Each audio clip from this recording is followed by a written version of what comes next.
Сәлеметсіздер ме? Бүгінгі тақырыбымыз сақ патшайым Томирис. Бүгінгі тақырыпқа болжам жасайық.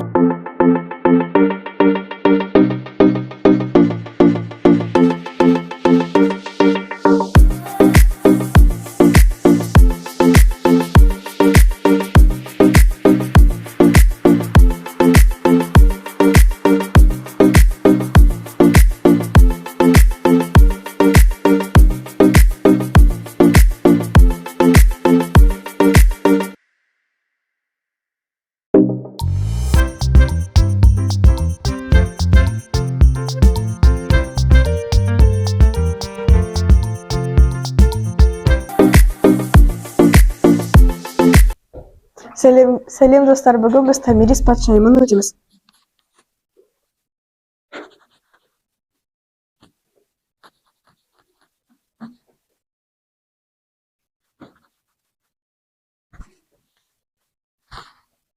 Томирис патшайымы БЗБ 570 және 520 жылдары өмір сүрген.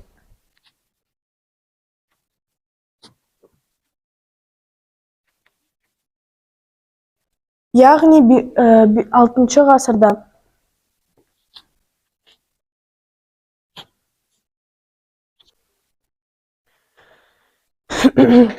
Томирис патшайымы сақ патшайымы болған.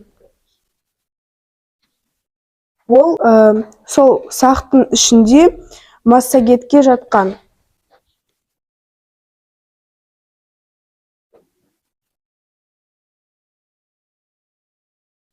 Томирис патшайымы туралы жазған жазушы Помпей Трок.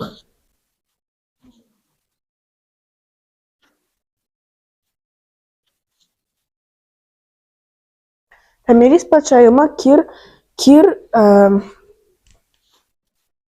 Кир патшасымен шайқасқан.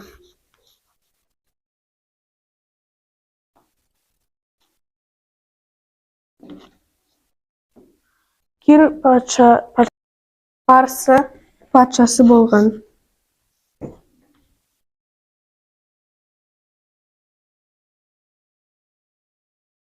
Кир патшасы бізде Вавилонды жеңіп, сақтарға шабуыл берген. Ол туралы жазған Геродот.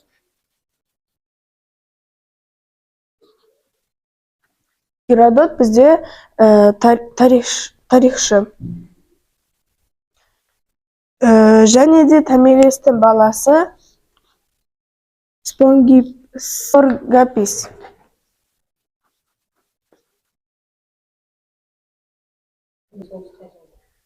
Кирмен соғыс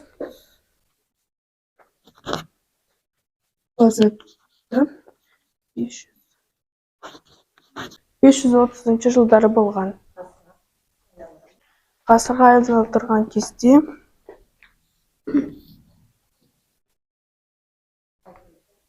алтыншы ғасырда болған.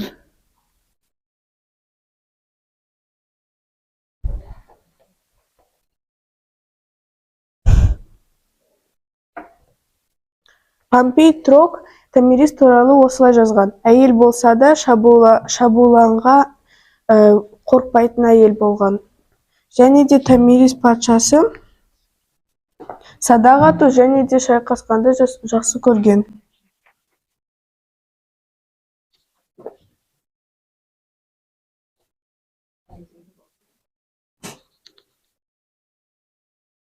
Томирис соғысты өткені Кир патшасы оның баласын өлтірген. Ол өзінің елін қорғаған, отанын қорғаған.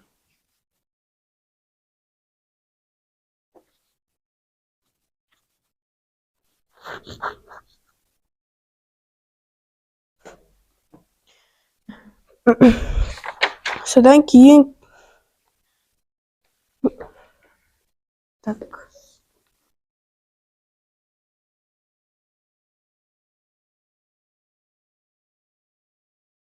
және де Томирис патшайымы Медия және де сақтармен байланысқан.